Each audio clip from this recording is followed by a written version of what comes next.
to provide practical legal training to law graduates from Nigeria and abroad intending to practice law in Nigeria, and is consequently a prerequisite for any law graduate to attend the law school before practicing law in Nigeria.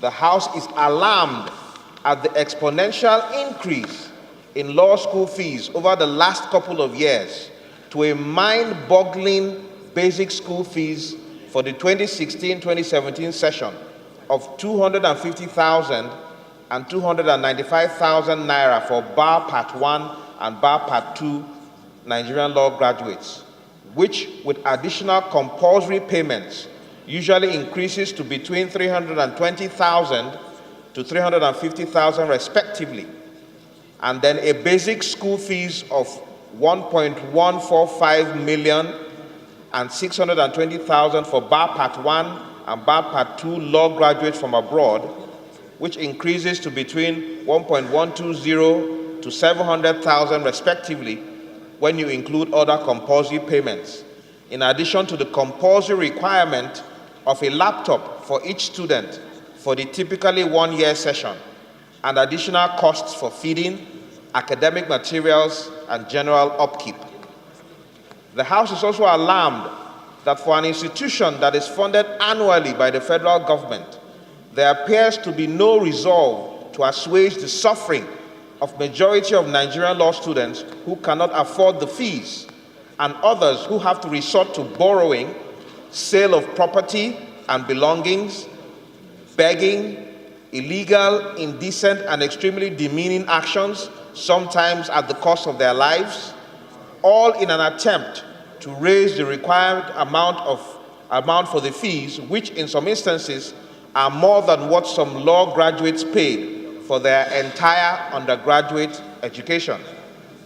The House is convinced that given the prevailing economic circumstances in the country and the insistence by some legal luminaries that the profession is elitist and the training capital intensive, it is imperative for the federal government and all stakeholders to stop paying lip service to the problem and initiate an emergency national discourse to safeguard the future of this noble profession and the plethora of prospective lawyers who are constrained to wait for up to 2 years for another opportunity if they default in the payment of fees. The House therefore resolves to mandate the Committees on Justice, Tertiary Education and Services, and Finance to interface with the Director General of the Nigerian Law School, the Council of Legal Education, the Nigerian Bar Association, the Ministers of Justice and Finance, and all other relevant stakeholders on the challenges and requirements of the law school, the reasons for the exorbitant fees, and the possible solutions, and report back to the House within 6 weeks for further legislative action. I so move, Mr. Speaker.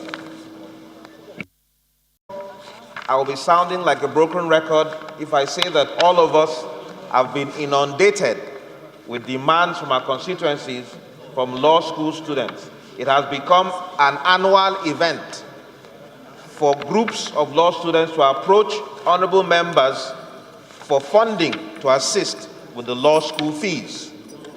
It is alarming to realize that even after several issues have been raised in these hallowed chambers in previous assemblies, there appears to be no action taken by the government or by the law school authorities to revisit this issue of the law school fees. As we speak, many members of our constituencies have been unable to attend law school because they cannot afford it. And this means they either forfeit their ability to progress in their legal profession, or they are constrained to wait for up to 2 or more years until there is enough space for them to be accommodated. That is, even if they get the funds to make that payment at that time. It is also important to indicate the fact that the law school still receives some appropriation from the government. So the question is, what is happening to the monies received by the government? What is happening to the fees they continue to collect? Because right now, several universities across the country have a huge backlog of students who are unable to attend the law school, even with the several campuses that are being funded by the Nigerian government. So it is important that we investigate and find out why members of our constituency, innocent Nigerian students who want to practice this noble profession, are being unable to pay the fees that is a prerequisite for them to practice law in Nigeria. So, Mr. Speaker, my very honorable colleagues, this is a matter we're all familiar with. This is a matter we're always confronted with.